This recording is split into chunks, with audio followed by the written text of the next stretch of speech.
Okay, good morning, everybody. Agenda review. We'll be looking at agendas. We have two agendas, a commission agenda and a fire district agenda, both for Wednesday, January 22nd. Tom Stoltz, take it away. Thank you, Chairman. Good morning, Commission. Good news, Nicole, to start off this meeting. Yes, sir. Good morning. We will do a reminder about Christmas tree recycling that is still available until January 23rd. The clerk's office will be coming to talk about homestead refunds. And then for county good news, Public Works is going to give an update on the winter weather and their efforts for it. And that's all I have. Okay, we jump into the agenda. We have two proclamations, national mentoring, and it's kind of a big deal. Girl Scouts of Kansas has their 100th anniversary. That's pretty cool. Then we have a series of appointments. We have one resignation, and then I think a series of 4 appointment items with multiple people involved. So that will take just a bit. And then under new business, item I is a GO bond sale that Lindsay will present. I believe so. And when she gets here, we'll come back to that one and have her talk about it. J is being pulled, right, Scott? Okay, J is, we will on the final agenda, and for the new commissioners, this is a rough agenda at this time. It's not going out to the public. This is, I take it back. It has gone out to the public, but until this commission approves this at this hearing, the final agenda will go out between 1 and 4 o'clock today. So J will not be on the final agenda when it comes back out later this afternoon. Item K is and item L are both Commissioner Howell's items. He is going to make a decision to dissolve his CAB board, and he's going to stand up a collaboration board. Okay, Commissioner. That you, I don't know if you want to talk about it now. Well, just since this is the first time I've ever been able to talk about this publicly, I would just say, is there any, I think they've all been briefed by staff. Yeah. I don't know if they've seen the latest version of the document that I'm proposing for a collaboration. And let me qualify, our briefing with Commissioner Wise and Commissioner Blubar are later today, so they maybe have not been briefed on this. I don't know if other commissioners have, but we have not. I'll just say this, that I'm having quite a bit of support from the community. I think the Commissioner Beatty would probably agree with this. Collaboration is the word of the year for 2025. And so I think this is going to go pretty well for me. So I really, if you have any questions about that, please do reach out either through staff or I'll be conscious of coma, but pretty self-explanatory. So if you have any questions, just let me know.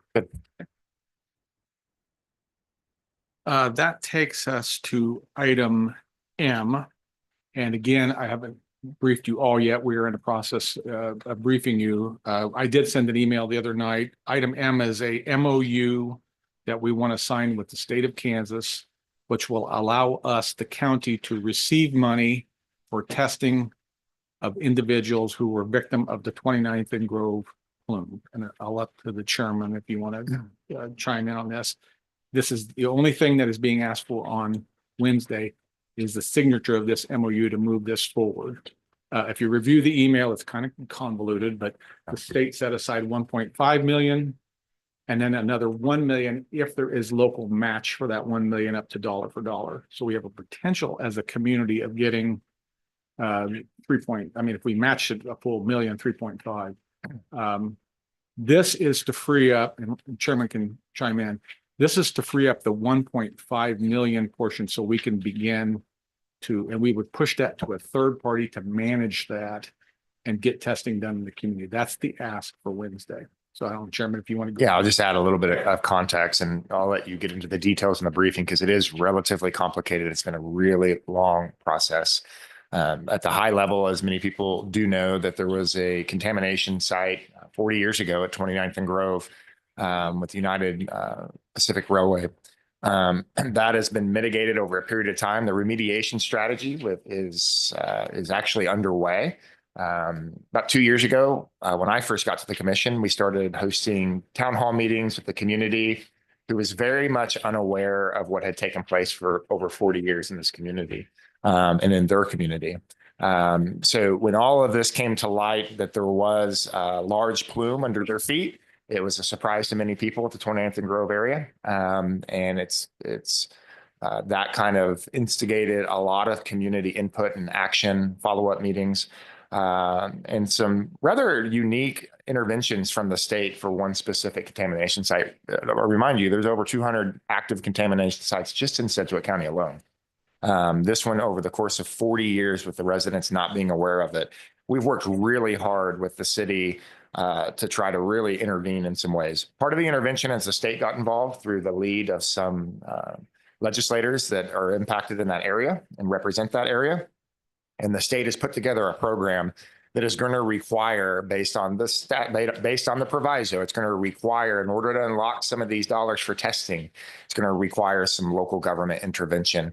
Not just local government, but local intervention in regards to some nonprofits. Kansas Health Foundation is very much at the table with us. I would just say, and I'll allow the briefing this afternoon or whenever the briefings are happening. This has been a process where we tried very, very intentionally to actually put a program in place that's going to work. And there's private dollars that are coming to this as well. So some of you may know last year, Kansas Health Foundation, we were able to raise $400,000 privately for some testing. Only 35,000 of the 400,000 actually got implemented into testing. And it was because the FQHCs that were doing the work did not have the systems and the capacity and the bandwidth to actually implement the testing. So for the last 6 months as a community, we've really sat down to try to build out their bandwidth in order to do this and to actually serve the people that have been impacted. So I'll let Tom and the manager and Justin kind of get into some of those details with you, but this is just the MOU piece with the state. There'll be a lot of questions and I'll be happy to do my part. Also being cognizant of COMA, I'll do my part to be able to bring some light to it. But a lot of discussions over the last 2 years. So I'll simply add, and I want Commissioner Howell to go, but so I'll brief all commissioners. We'll get into a lot of the detail, and I will in public next Wednesday tell this story again. Chairman hit it. It's pretty intricate. It's going to take a few minutes to get through. I think the public needs to understand. They need to the story understand on this. So we will go through this next Wednesday, and then it's a lot of information for basically a simple, do you want to accept the MOA from the state or not? But you have to tell the whole story to get to that piece of that. So Commissioner, anything else? Thank you, Chairman, and thank you, Manager. I have just a couple of questions. So how much local match is required to access the 1.5? And I can speak to that, Chairman Justin Widener, County Councilor. The MOA does not require any local match for the 1.5 million. To get any of the additional $1 million, it's a dollar for dollar local match. The local match does not have to come necessarily from government sources. It can come from government. It can come from private parties, not-for-profits, things along those lines. So that $1 million is unlocked dollar for dollar for any local match that is made available. So the previous money that was already earmarked for this, does that not qualify for some of that? The 400,000 that was already raised? I'm not sure the answer on that, Commissioner Howell. I believe that was Kansas Health Foundation's fund, so I'm not familiar with what they can do with that. their board is still making discussions, but they have indicated that they're willing to reallocate some dollars towards the project. So I just have we talk about FQHCs having, I guess they don't have the equipment necessary or what something. I think that's what I heard you say.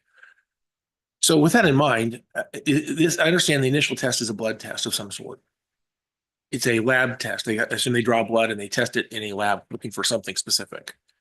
Is this unique to FQHCs or is this something that's available in the medical field around the county? I mean, is this something very specialized or is it? Because what I'm wondering right now is why try to do this through FQHCs? Why don't we have more of a voucher program? It seems like there ought to be another way to do this. And I don't know if they even thought about that. I understand that the blood test comes up with some type of a indicator that there's something more there, then they go into like MRI type testing. And again, I don't know that I want FQHCs to get into that type of diagnostics. It would be much better, I think, to consider a voucher type system to the community that has the resources in their facilities and the technology and the staff to manage a test of that magnitude through vouchers. We don't need to necessarily stand up brand new equipment in FQHCs to handle this really isolated issue. To me, there's maybe one of my frustrations about this is this is being pushed out because I understand if we don't vote on this meeting, we don't have another meeting to meet the KDHE deadline for commitment.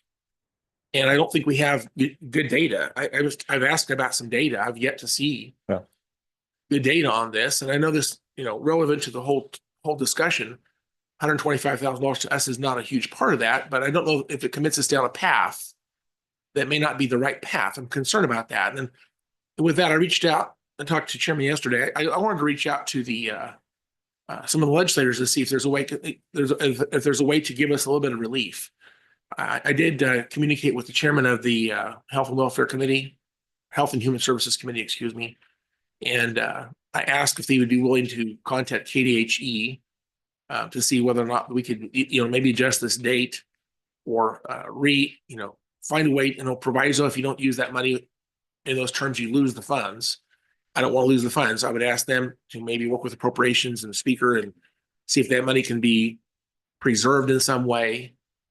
So we have some time to figure out a better path. I think the path that's been defined, in my opinion, is I've not seen the data to back up necessarily everything I think I need to understand to do this. But what I really don't like about the MOU is I think it picks out a path forward, and I'm not sure we're ready for that yet. The proviso, as I understand it, I read it yesterday. It's in their MOA, I guess. It's ambiguous, and I don't read it that Sedgwick County needs to do this through FQHCs. Maybe that's the right way to do it, but regardless, the Kansas Health Foundation should take the role to lead on this, not Sedgwick County government. And I think that needs to be addressed as well. So I'm asking Bill Carpenter to at least talk to KDHE about that. I think is there an interpretation error. Having said all that, I don't like the way this is coming at us so quickly. I'm having some challenge with what we're committing to here. Yeah. I agree that there's a problem. I want to be compassionate to the people who are concerned about their health. I just don't know if this is the right solution. And I'm not sure exactly how we ended up here with this type of pressure. Well, the pressure piece is a significant conversation that we've shared in some of that discussion too, as to how Sedgwick County from the proviso and the MOA was linked into this as a responsible party for some of these things. And that's been vetted out, and the discussions have taken place for the better part of 6 months. I know that Tom is going to brief on some of these things. I mean, this has been a 2-year conversation within the community where we have been involved, or I've been involved as a representative district for the last 6 months of trying to facilitate the discussions and these things. I'll tell you, the genesis of it was a health study that was ordered by KDHE, indicated significant challenges for those that were impacted in the Plume area. And what had happened was, through the Medical Society, Project Asset Access has been in the room, all these discussions, is what became very clear is that these individuals that were impacted are going to need considerable testing for the rest of their lives. And the FQHCs that are already doing work in this area, they're already serving this population. Some of the fear from Wesley that was in the room, we've had conversations with some of the folks from Via Christi, was that if they would be taking some of the individuals that don't have insurance, it would be adding more to the community, some of the community challenges that they're already doing for the community in regards to receiving those that don't have insurance. So it was to try to streamline an approach, not just for 29th and Grove, but also for the other impacted plume areas throughout Sedgwick County, to actually have an approach that says, hey, we have a specific system that if you're fearful that you've been impacted by contaminated water, you can go get a test, and there will be continual. If there's a red flag that comes up in a test, the FQHC actually has the capability to continue treating you and testing you and put you on a path towards some sort of remediation in your health. So that was part of it. And we knew out of the gate that the FQHCs didn't have the capacity to do it. So that's how they're already in these neighborhoods doing that work. And we wanted to be able, what we're discussing is giving them the capacity to further that work and do it appropriately to utilize the money. So, I mean, you'll get into those things. Yeah, we'll get into that. It's complicated, and I agree, Commissioner. And I think that this directly to the voucher issue was the concept that what surprised me as I learned more about this is not one test and you're done. It's a lifetime of tests for these people. So it'd be voucher forever. And at some point that money. And if I can just add that the FQHCs acknowledged that, so did the Medical Society, and said that we're already here doing the work. We'll continue to do this work for them outside of the money that runs out. They'll continue to come see us, and we can continue to do the work for them. I'm sorry, go ahead. That was one issue. And then the second issue, and you had mentioned 125,000. This item for next Wednesday is not the money yet. this is just the MOA. So I wanted to make sure that the commission knows that this is, there's a one dimension coming at you on Wednesday, but there would. But it is a commitment. It is a commitment to that level of funding Yeah. to kind of move this plan forward. Yeah. Well, for the 1.5 million, we will receive those funds as Sedgwick County as the result of the MOA. We will then be responsible for managing the funds and compliance with projects. So I want to make it crystal clear that while the county is not coming with funds, this will give us $1.5 million to manage. One other question. So this $35,000 was expended over what period of time? Approximately 6 months. Tom, there's a brief from KHF. Tom, would you mind Yeah, sharing? we're trying to locate that brief. We'll get that to The commission. reason I'm asking is that's a relatively small portion of the $400,000. If you think about how much money's in play, if we in fact continued forward with our commitment to with Wichita $250,000 and I guess another $250,000 from Kansas Health Foundation, you still included this $400,000. That you're getting up to pretty significant money, and then you add in 1.5 from the state. One thing that Kansas Health Foundation is extremely good at is endowments. Mhm. Why don't they just create a testing endowment and use the proceeds off of that investment to take care of this testing forever? I mean, just again, why are we not thinking of long-term funding for this? There's enough money on the table. You can have an endowment for this problem forever. Ed O'Malley has been at the table from almost the get-go on this, and definitely since I got involved in the summer. I think he's open to any and all ideas. Even if the commission approves this MOA and we receive the money, I think there's a lot of discussion about how that then is distributed and spent. I don't know that we're hemmed into a plan. I think that discussion continues to. Tom is correct. And if I may add briefly, quickly, is the original intent from the conversation that we're brewing from the legislature is that that our health department would administer this program. And we quickly said that we didn't feel like that was the best approach, which is how Kansas Health Foundation is a possible RFP or discussion that we're having is when we get this money, how do we contract with an organization to actually deploy the program? So we didn't want the health department doing that. And before you go, Lindsay, it became clear. I was somewhat surprised at the lack of knowledge of what our health department here locally does. Not what we do. In the eyes of the people of the state of state legislators. So we had to, chairman's correct, we quickly had to deflect. That is not the role of the Kansas or the Sedgwick County Health Department is to administer something like this. This is past our capacity. So we had to educate there and back. This has been months and months of discussion. Go ahead, Lindsay, I interrupted you. The only thing I wanted to point out to the endowment idea is the MOA is structured so that any funds we receive from the state are to be repaid within a certain amount of time if we don't use them. As of December 31st, 2026, we have to return the funds to the state by February 28th, 2020. And Commissioner Howell, I hear you on getting medical confused on- questions. And there was a lot of medical discussion at the beginning of this of causation, and Chairman, I'm sure could regale us. He was in way more meetings than I, he and Councilman Johnson. I'm not sure. I sure don't have the capacity to answer those questions, and I don't think Justin does either. We're presenting on Wednesday. And I don't know that even Dr. Obloff from KU would have the capacity to answer those questions. I guess, Chairman, you and I talk between, and I think those are salient questions. I think those are good questions that should be asked. But I don't know that we have answers on that. Can I respond to Lindsay's comment though? So you're saying if my math is correct, they raised 400,000. They spent a small amount of that, small amount of that between Wichita and Sedgwick County. We're talking about $250,000, which would be matched by the state. That's another $500,000 plus the 400,000, whatever. That's about 900,000 plus the 1.5, which is earmarked already. We're getting close to $3 million here or so. And again, this clawback of funds is I wasn't aware of that, but it seems to me if that's what's going on here, they're just forcing spending to happen with a dead end at the end of that.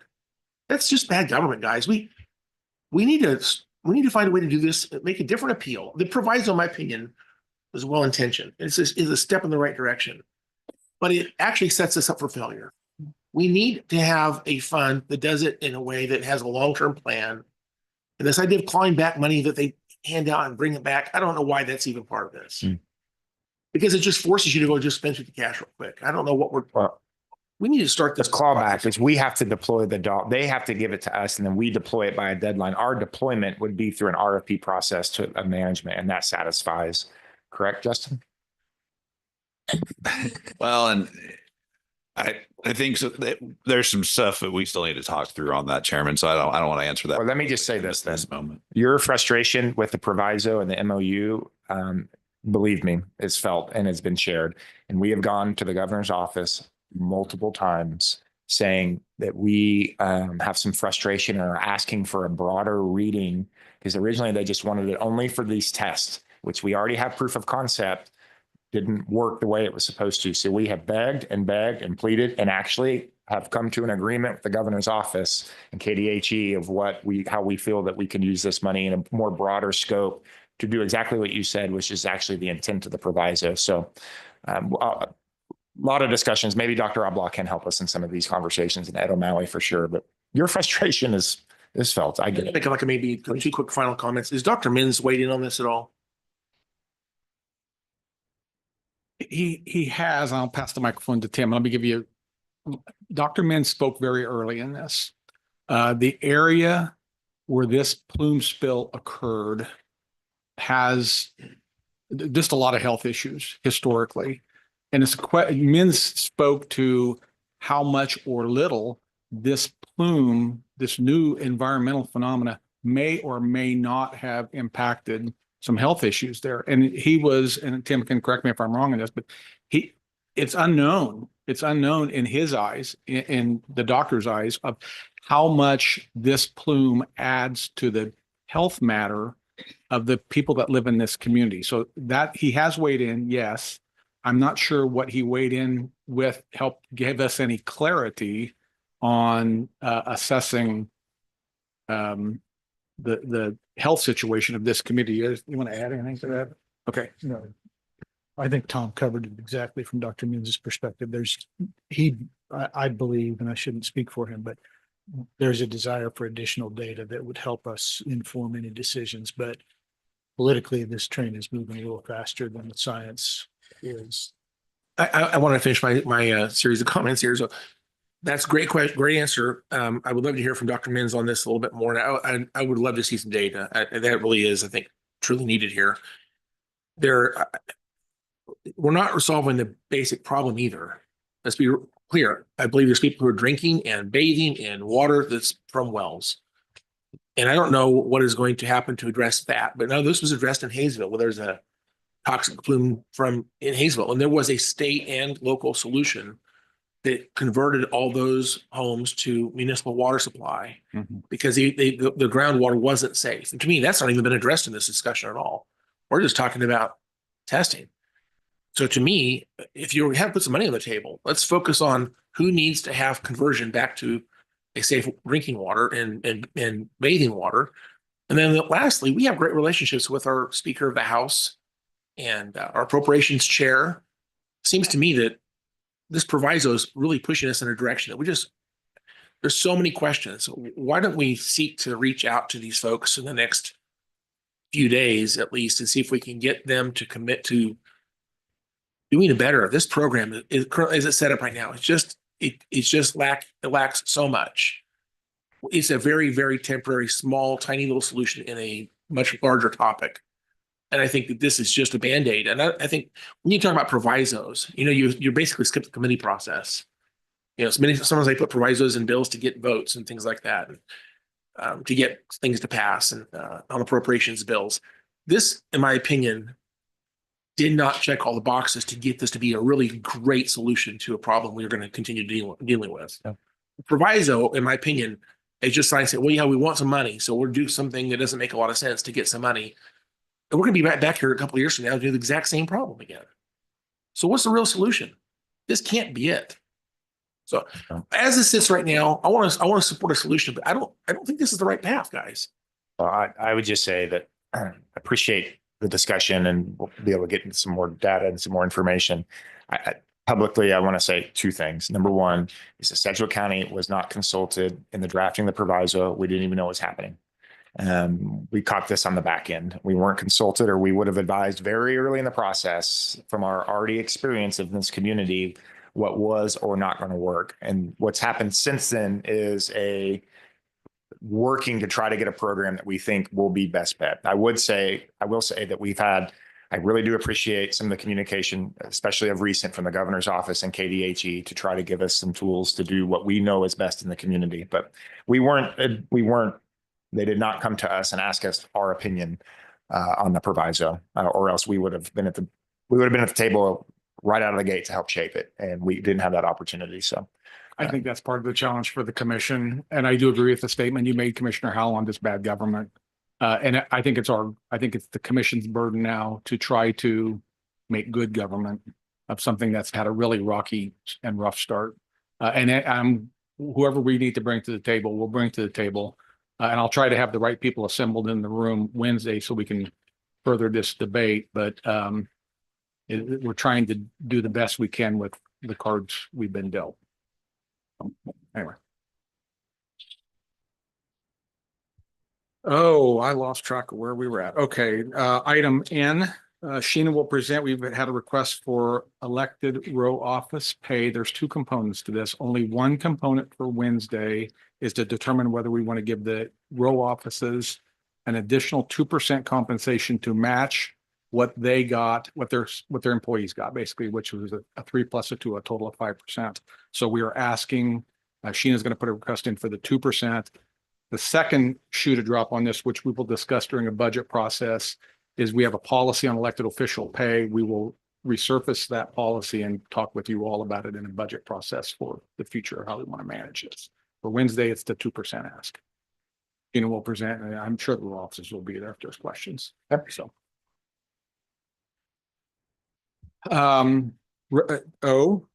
Is a resolution ensuring quality of life spending. This is a discussion that the previous commission has had a number of times. It's going to come back now. We have 2 new commission members. We will be briefing you about this afternoon as well. But this is a discussion of a couple of plans, potentially internally, on how we manage sales tax funding versus property tax funding. So Tom Henry from the law department will present that, and we will try to brief you between now and then. We're also going to staff this on Tuesday, a half hour or so discussion to give you a further lay of the land on that. So, and then item P is Board of Bids and Contracts from Joe Thomas. And then on consent, items Q, R, S, and T, I want Public Works to talk about here just a bit. We didn't get backup material in the rough agenda yet on some grant applications. So Daniel, can you talk about that? Yeah. So the first 4 items on the agenda are for grant applications for the Highway Safety Improvement Program. Specifically, this is for an intersection safety improvements. And so we have intersections that we are applying for at 47th and Greenwich, 167th and 21st. That project is already in the CIP, so this would be replacing some of the funding that we already have in the CIP. And then we have MacArthur and 119th. We do have a project in the CIP for MacArthur for, I think it's a 5-mile stretch there. And that is actually item X on the consent agenda. And that is accepting the funding agreement for KDOT from KDOT on that stretch of highway. So that item X does not include a signalization at that intersection. So this would be adding on to that a little bit. And then finally, we have an intersection at 45th and Ridge Road that we are also applying for a grant. That one is not in the CIP.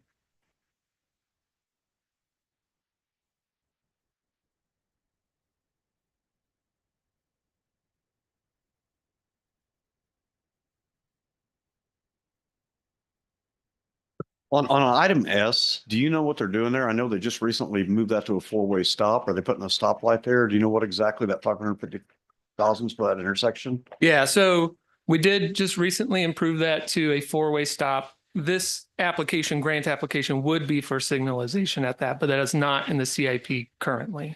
So just to do the design and pre-work for that, or? Construction. The 550 will cover construction of the stoplight?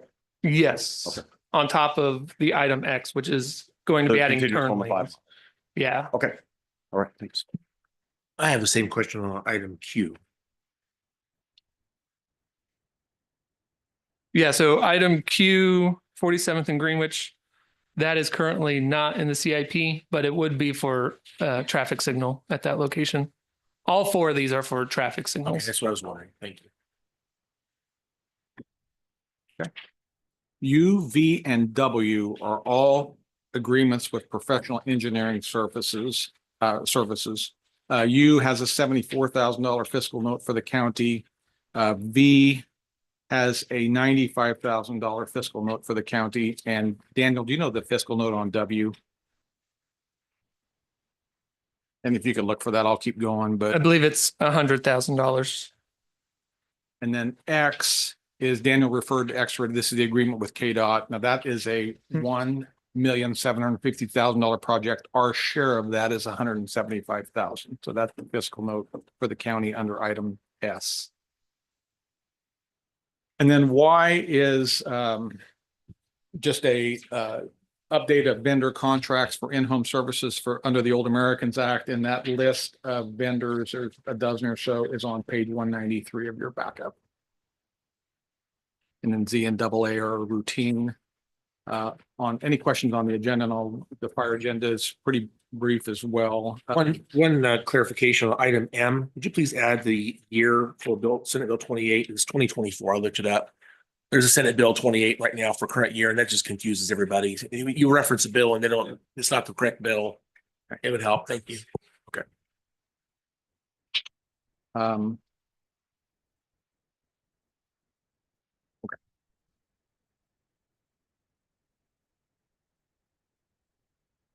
All right, on the fire agenda, there was one bid board and then one consent item, which was to establish budget authority in amount of just a little bit less than $250,000. And Chief is here from the fire department. Chief Nelson's here from the fire department, and he can correct me if I say anything wrong here, but there was two items under that for request was handheld radios and mobile radios to the tune of about 81,000.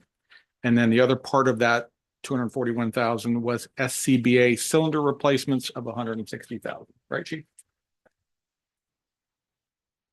Okay. And piece of cake, that's it. It's a cake, yeah.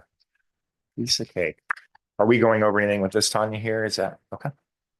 So any questions on the agendas? Okay. Next, and then Tanya, we're gonna. You ready for me to jump in? Okay. So just for the new commissioners, a little bit of background on legislative stuff.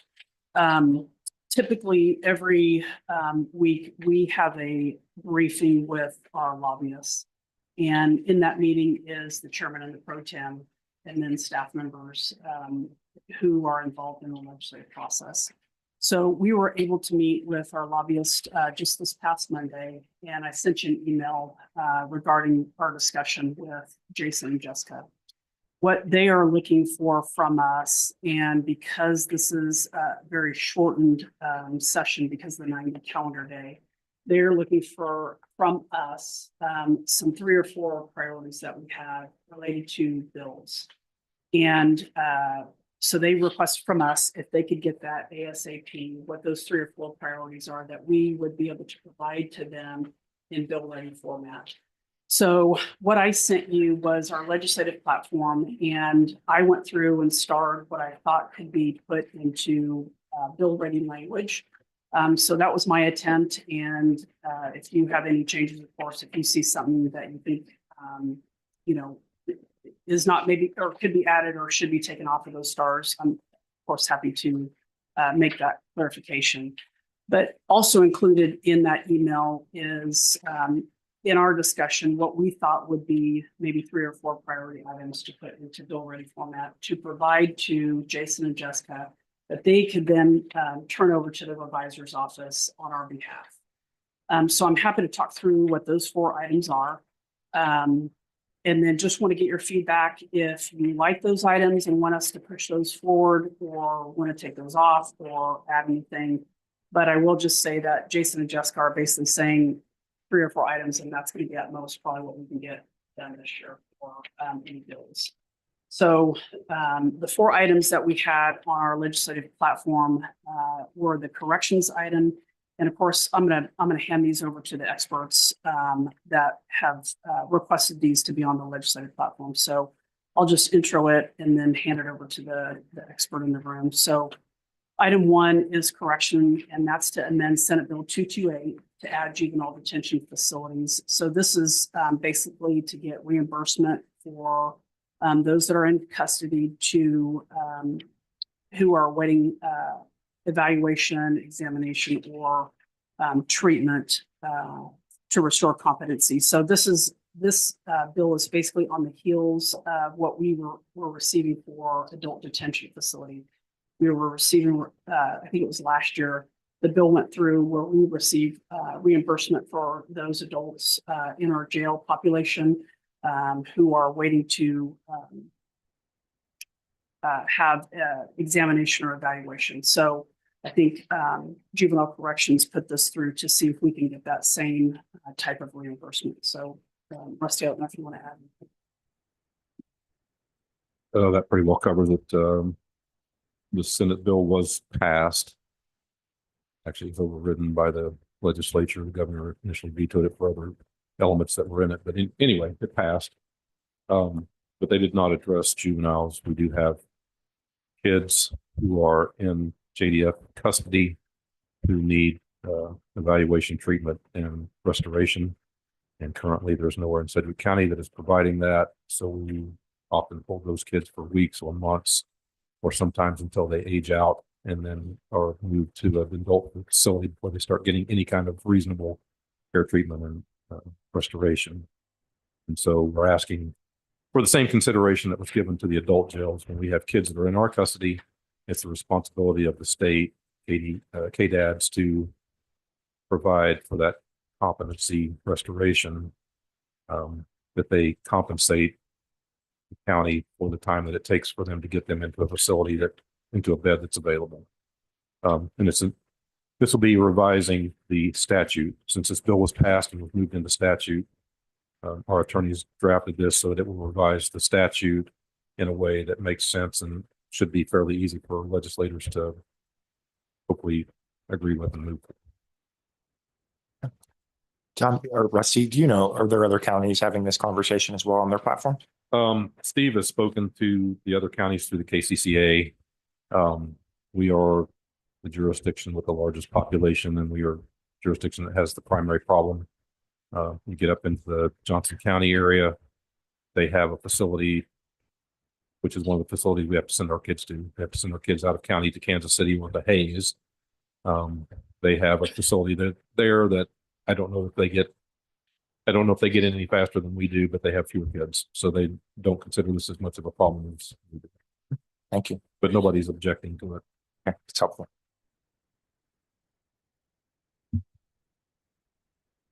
Okay, next item, and of course, I'll have our election commissioner, Laura Rainwater, speak to it. Do you want to speak to it rather than me do that? Sure, absolutely. So as you may or may not know, we already have 5 elections on the books for this year.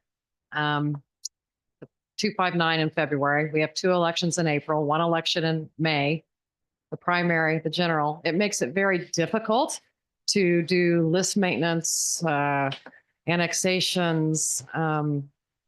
It's just not a very efficient way to run our office because of all these elections. So really, this is a large county issue, us in Johnson County. We're kind of the poster children because of all the jurisdictions for special elections. And so this would help create one election date in the spring for all the jurisdictions to shoot for. Obviously I tried to talk all these school districts into having one election date this spring and just couldn't get them all to agree on a date. So if they had one to shoot for in the spring and then one, or the primary or general, that would. So the question and a comment, the comment is after talking with Watkins, Team Watkins, is they said, hey, listen, there's actual discussion up here of just doing August or November and not having a special date. Because we have the spring date. Laura and I talked and I said, would you be okay with that if we eliminated the spring option in our platform and just pushed towards Just it has to be during the primary or the general, and you said you agreed that'd be okay. Yeah, that'd be great, but I So- think you'd get a lot of pushback from other counties. Okay. The small counties, and because jurisdictions, they have stuff that comes up that they may need a spring election. And so I don't know. I'm not an expert on that, that would So eliminate it at twice this a point in year. time, are we keeping the spring option on here or are we going to try to push? What's our approach on our platform? Go ahead, Commissioner. And I have reached out to the Secretary of State's office on this, and I'm waiting to hear back from Brian Caskey and Secretary Schwab to see where their stance would be. Just have not heard back. I know they're very busy up there this week. Sure. Commissioner. But the way it was, I think our issue was it was going to be a primary and general period. That's now whatever the SOS says, we would. Of course, Yeah, whatever his stand is on it, I would be 100% Okay, support. very good. I think we should, also identify, this is for ballot questions or initiatives. If there's a special election to replace Mike Pompeo in the 4th district, that's a special election. That needs to be carved out of this piece. This is for ballot initiatives, if you will. Correct. Is that okay to say it that way? Yeah, why don't we make Is it clear? Because I don't think it's clear. Well, it can be clear with Watkins Group as they're lobbying on our behalf, what it is specifically we're asking for. Correct. And Laura, the question I had was, what is when we do special elections, like the February election that's coming and all that, what's the cost to the Sedgwick County taxpayer? The jurisdiction that calls for the special election has to pay Okay. the fee, and it goes back into our general fund. Okay. Is it reimbursement? Yes, Okay. it varies by each election. Okay. Based on total voter registration and expected turnout. Okay, that's helpful.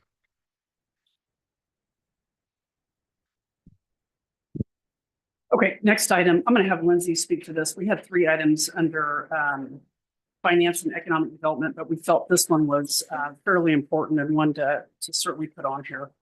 Lindsay, you want to speak to this one? So, and commissioners, I sent you probably a longer email than you wished for yesterday, trying to explain some of this. But the county has a 1 cent sales tax. We share that 1%. I'm sorry, I forget Commissioner Howell likes that word, 1% sales tax. And we then, when that revenue is collected, it goes up to the state. 2 months after that activity actually occurs, it's then pushed back down to the 20 cities in Sedgwick County and Sedgwick County government based on a statutory formula. Half of it is distributed based on population relative to each other. For us, we get the unincorporated county portion, which is itty bitty. And then the other half, as it sits in state law now, is distributed based on your property tax levy. So everybody likes to think about mill levy rate. Ours is around 29 mills. It's not that. It's the actual dollars generated by that rate, because everybody's assessed value is different. Their levies are different, and so that produces a different rate. So it is based on the property tax dollars that each government imposes. So we are actually punished when this commission makes a choice not to capture the full assessed value growth, but other governments do, because that means that our property tax levy decreases relative to what those other ones are doing. Maybe their levy just grows by 9% at keeping a mill levy rate flat. Maybe this commission chooses to capture 5% of that growth instead. And so instead of the full 9% that we would otherwise be entitled to at a flat mill levy rate. And so that therefore means that each time any government opts to reduce its property tax levy and others don't, that government gets dinged. And we have seen that the last couple of years actually play out in the data, because the state produces twice a year a ratio analysis, and it tells you what the ratio is for the population, and it shows you what the ratio is for the levy.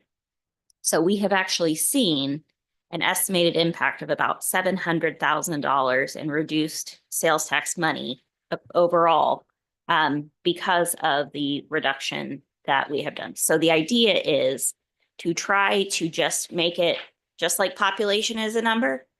What's a fair number that would be a way to approach that mill levy side of it, the property tax levy side of it. And actually our county councilor crossed over into finance for a day and had a great suggestion that we consider assessed value instead, because that will take into account as communities grow, as their properties increase, they'll be able to get that. So what I sent you yesterday is a table that shows how that actually looks for many of the governments that we deal with. And so while we still think it's a very fair approach, a much more fairer and more standardized approach, we did think that after we looked at the analysis and actually saw how that ratio would change for the 20 cities in Sedgwick County, we wanted to make sure this commission was still okay with us pushing forward with that this year. And so what that table shows is that Sedgwick County benefits, 2 cities benefit, but the other 18 cities lose a little bit. Now, in some cases, it's minimal, like a 0.01%. In other cases, it's slightly more significant, just because it's all based on that shift from whatever their property tax levy is to their assessed value as a proportion to the overall total.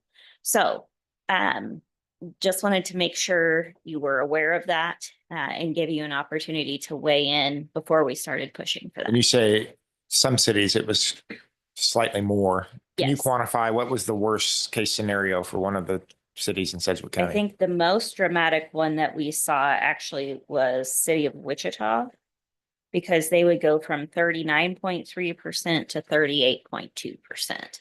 And that's just because they're so large relative to the others. Now, of course, many cities in Sedgwick County have their own sales taxes anyway.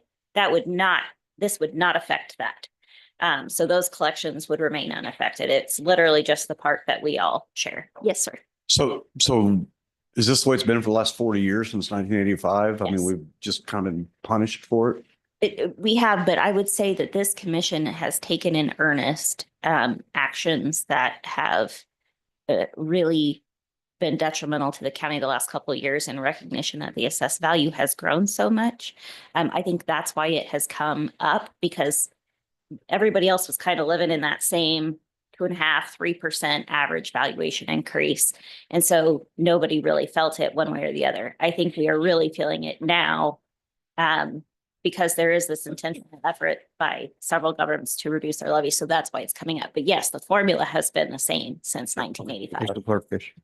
Question. So for the public to really understand, the Cliff Notes version is when we lower our mill levy, it punishes us on this formula. If others don't. We're also. decentivized of lowering our property tax mill Right. levy. So it's a bad formula. Any other questions or thoughts on this? So we're still good to push forward. Wonderful. Thank you. Okay, then the last item, I'll let Rusty take over, but this has to do with the county coroner's ability to dispose of the cremated remains of unclaimed. So we've talked about this. We have 2 new commissioners who maybe have not been involved. But this has been an ongoing conversation for a few years. Back about 2012, the county moved from burials of unclaimed bodies to cremation. And the statute as written through analysis with our legal department it's vague enough that it doesn't give us legal authority to dispose of those remains. Essentially, the way that we've managed this is we have kept those remains in our possession, and they are stored at a mortuary service in a respectful manner. But the county has a responsibility, according to analysis, to basically keep those forever. Additionally, if those come in with personal property on them, which seldom is anything of significance, but it's personal property. Aside from cash, we're in the same boat. There's no statutory authorization, direct authorization for us to dispose of that property. And so we've been trying to figure out solutions to this, and what we're proposing here is we go back to the legislature, we modify the statute, we take some language from mortuary service statutes, and simply have the legislature codify the right of the district coroner to take those bodies that have not been claimed or where families have acknowledged the body but have elected not to take possession and control of it and have it managed. This would allow us to manage this in a similar way that the statutes allow mortuary services to do, which after a reasonable period of time, we're able to take action and allow final disposition, which means we would remove them from our possession and put them somewhere permanent. And then if there's property that is of no significant value through evaluation, we would be able to dispose of, destroy that property without having to keep it forever. So that's what's proposed here. We simply provide language to the legislature, allow them to codify our authority to do those two things so that we don't have to keep those forever. And then the way that we manage that, once this is passed, is a matter of policy, and we would address that at that time.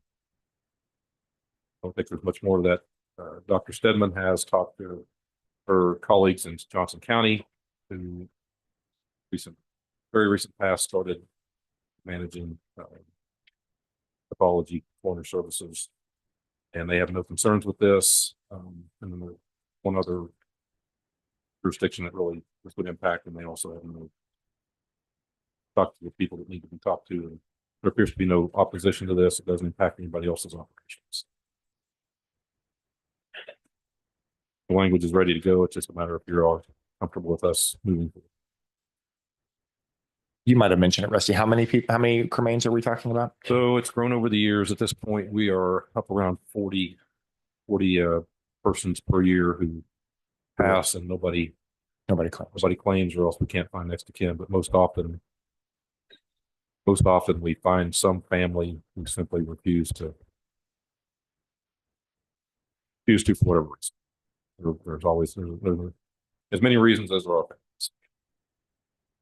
It's a tough challenge. Any questions for Rusty on that? We felt that needed to be a priority based on Dr. Stedman's advice. So the question really is, are these the four that we want the Watkins to ask the reviser to write bills for us? So open to input on that. We've just for clarity, our legal counsel has put these in bill form. And the reason that we did that, that's right. Yes. The reason that we did that was because of the short term, and the revisor's office is backed up. If we have it in bill form, causes them less work. They're able to hopefully review it, turn it around quickly, and get it into good. Very good. Clarity. Okay. Thank you. It's helpful. Commissioner? As I'm looking at these, I actually think you can get these done into actual 4 bills. I think the regional forensic science center stuff can be 1 bill. There's a couple of different, and I would use both bullet points to be in the same bill. I wouldn't miss opportunity there. We didn't talk about the 8-cent sales tax, but I would tell you that since you're going to touch sales tax, why just add a tiny little piece in that 1 bill? Why not ask for it? It's just, I can imagine they would not want us to do that. The 8-cent level threshold is, I consider everything under that portion of that to be very, very easy. The more difficult part will be the thing that Lindsay just described in detail. That doesn't cost the state any money. That's going to be a battle between municipalities. But because it's not a cost to the state of Kansas, I think there's a good chance that will pass. I give that a 50% chance. And the one that Laura talked about earlier, I think that's actually very easy to pass. I think that's going to be simple. So the way I look at this, I think we have 2 easy bills, 1 bill because of the sales tax redistribution, a little bit more challenging. And then the one we talked about earlier, I give it about a 10% chance. I think it's really important, but I don't think they're going to touch it because it is a cost to the state of Kansas. So I think that if we look at those 4 bills that way, I would hope we'd walk away with 3 successes for at least. Maybe the 4th one is maybe the most important, but it probably won't pass. But I think we should do 4 bills. Other thoughts? And I looked at Tanya and perhaps Laura as well. I know this is kind of the semantics and the number of bills, but on the elections issue, I was just trying to clarify if the idea was just to have that be focused on schools or more broadly for all the different taxing subdivisions, because I think they're different statutes. I believe in the legislative platform, it has school districts, cities, counties, community colleges, townships. I mean, there's multiple taxing subdivisions. It may, I can't recall if you can put that into a single bill or if it may need to address all those different statutes, but look to Laura. Thanks. The goal was because we get just as many special elections for sales tax, from the municipalities as we do from school districts. So my hope is that I know there's two different KSAs involved, but my hope would be that we could do it all. Okay.